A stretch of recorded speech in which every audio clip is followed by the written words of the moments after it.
एक जंगल में एक तालाब था। उस तालाब में बहुत से जीव रहते थे।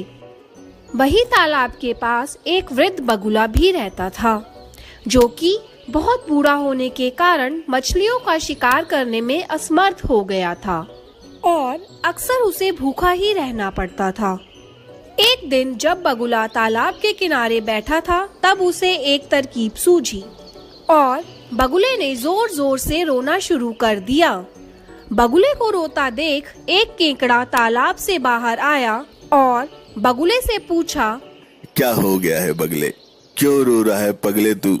ए केकड़ा भाई, मैंने एक आकाशवाणी सुनी है कि इस तालाब का पानी जल्द ही सूख जाएगा और यहाँ के सभी जीव मर जाएंगे। बस इसीलिए मेरी आंखों में आंसू है और अम्मी जान कहती थी कि हो सके तो किसी का भला कर दो। अच्छा है। केकड़े ने यह बात तालाब में जाकर सभी को बताई और सभी जीव इकट्ठा होकर मदद लेने बगुला के पास आए और बगुला से बोले, अला बगला भाई, क्या आप हमें सुरक्षित स्थान तक पहुंचा सकते हैं? हाँ दोस्तों, यहाँ थोड़ी दूरी पर ही एक विशाल तालाब है। मैं तुम सब लोगों को कुछ ही दिनों में वहाँ पहुँचा दूंगा। सभी जीव मान गए। बगुला एक एक करके मछलियों को ले जाता और उन्हें एक चट्टान पर ले जा करके खा जाता। अब बगुला बहुत खुश था, क्योंकि उसे बिना किसी मेहनत के उसका भोजन मिल रहा था।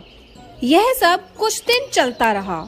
फिर एक दिन केकड़े की जाने की बारी आई।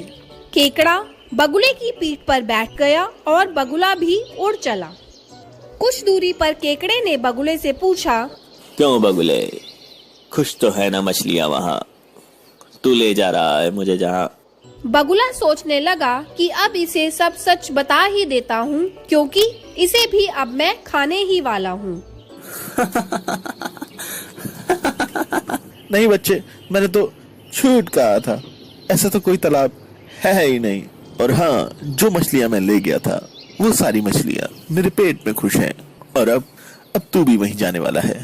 केकड़े ने सोचा, यदि यह दुष्ट बगुला जीवित रहा तो उसका और तालाब के सभी जीवों का जीवन संकट में आ जाएगा। यह सोचकर केकड़े ने अपने तेज पंजे बगुले की गर्दन में गाड़ दिए। ये तूने अच्छा नहीं किया बगुले, अब मरेगा बगुला। बगुला धरती पर जा गिरा और मर गया। बहुत फड़फड़ा रहा था, जान बचाएगा सबकी। केकड़े ने यह सारी बात वापस तालाब पर जाकर सभी जीवों को बताई। सभी जीवों ने समझदार केकड़े की प्रशंसा की और उसका धन्यवाद किया।